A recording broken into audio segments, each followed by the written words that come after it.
వ్యవసాయ విశ్వవిద్యాలయం, వెటర్నరీ విశ్వవిద్యాలయం, ఈ రెండింటికి కూడా పెద్ద ఎత్తున భూముల అవసరం ఉంటుంది, ప్రాక్టికల్ రీసెర్చ్ అవసరం ఉంటుంది.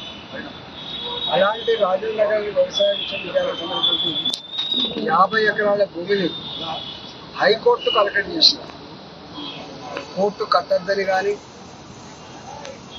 కోర్టుకి వ్యతిరేకంగా ఏబీవీపీ విద్యార్థులు ఉద్యమాలు చేయట్లేదు. హైదరాబాద్ చుట్టుపక్కల ఇప్పటికే వేల ఎకరాల భూములు అమ్ముకుంటా ఉన్నారు. ఈ హైదరాబాద్లో అమ్ముకోవడానికి భూములు వస్తున్నాయి కానీ కోర్టు కట్టడానికి రాజేంద్ర విశ్వవిద్యాలయ భూములే కావాలా అని చెప్పి ఏబీవీపీ ఆధ్వర్యంలో మా విశ్వవిద్యాలయ జోలికి రాకండి, మా భూములు గుంజుకోకండి, రేపు ఫర్దర్గా ఎక్స్పాండ్ అయ్యేటువంటి ఎదిగేటువంటి విశ్వవిద్యాలయ గొంతు నొక్కకండి అని చెప్పి ఉద్యమం చేస్తే ఇక్కడ ఉన్న తెలంగాణలో ఉన్నటువంటి పోలీసులు, ఏబీవీపీ విద్యార్థి నాయకురాలు ఝాన్సీని ఎంటికలు పట్టుకొని లాగే పద్ధతి చూస్తూ ఉంటే ఎంత జుగుప్సాకరంగా ఉంటుందో.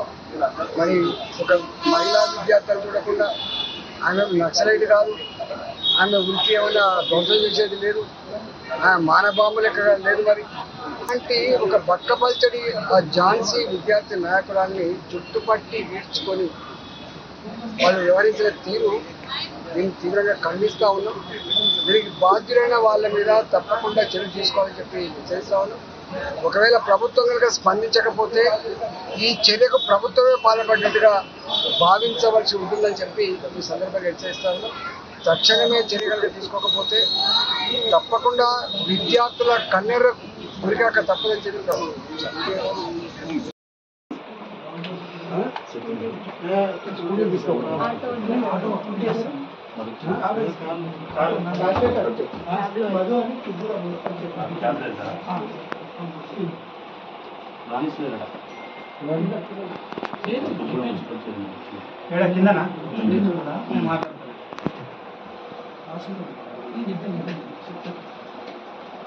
మనోడు ఖాళీ కాదు ఉందా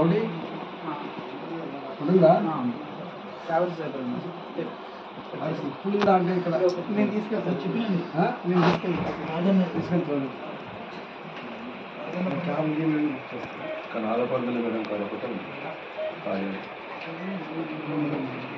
మనం అన్న కథ అందుబాటులో అందుబాటులో